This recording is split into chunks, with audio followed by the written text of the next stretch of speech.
Mike, thank you for joining us and a big welcome to Birmingham City. How proud are you to take on this role?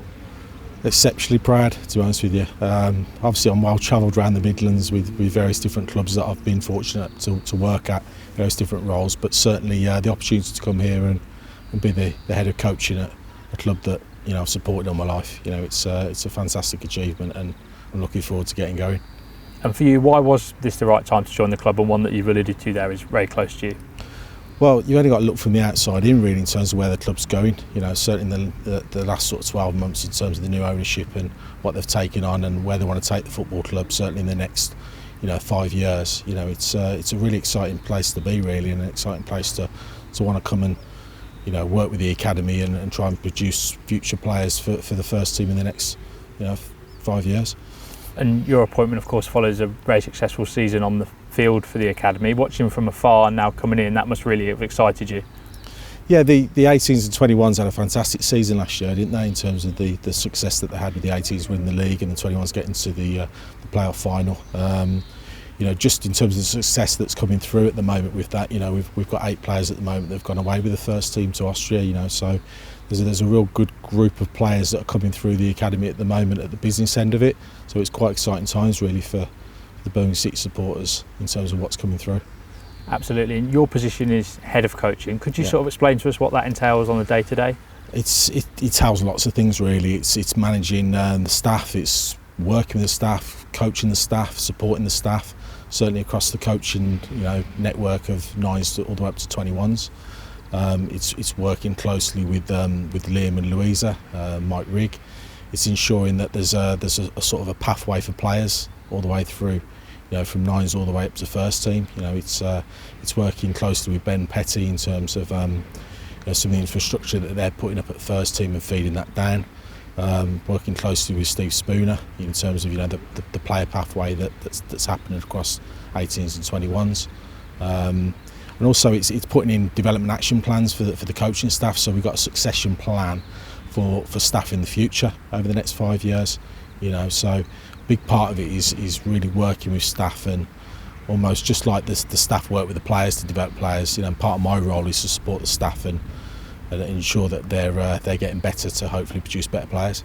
And having been in the building for a short period of time now, what are your initial observations of the academy and its trajectory? My initial thoughts have been here. I've only been here like 3 weeks now. Initial thoughts, it's a really vibrant place. I've got around some of the sessions already. I've been really pleased and excited to see some of the work that's been going on across all the academy staff here. Certainly from the younger ages going all the way up to the 21s that I've had opportunities to go and work and see.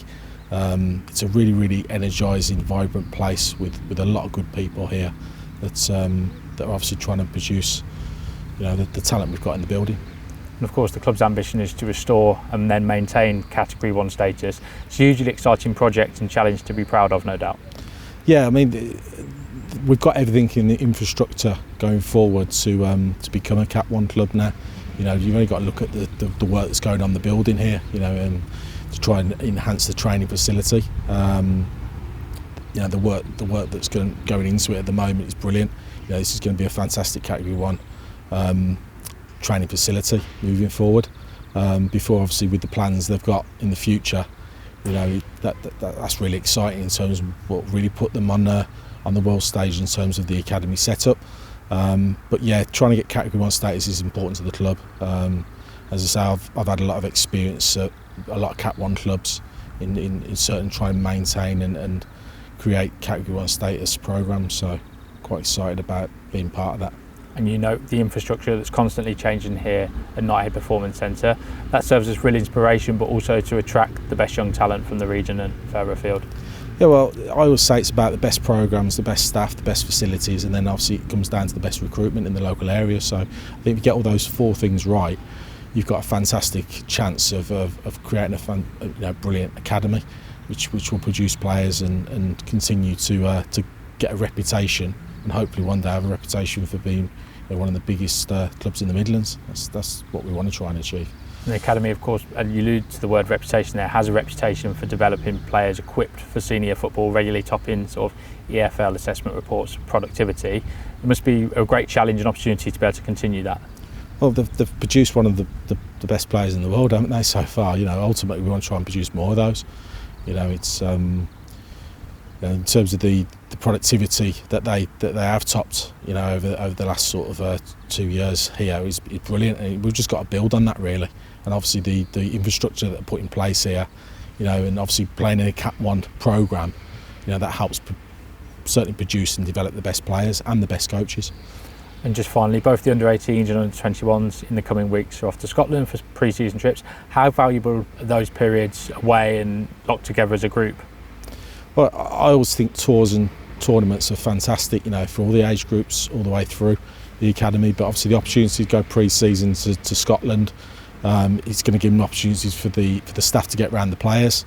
You know, do loads of workshops with them. You know, set certain ground rules down in terms of what the expectations of the season are going to be. There's some, you know, interesting fixtures that they've got up there, you know, like the likes of Celtic and Kilmarnock and Queen's Park and things. So they'll be playing teams that don't normally play. So again, different styles, different philosophies that they'll come up against, and different challenges. But the main thing is it's getting the group together and learning a little bit more about the players and giving them an experience as well. Thanks again for your time, Mike, and welcome. No problems, thank you.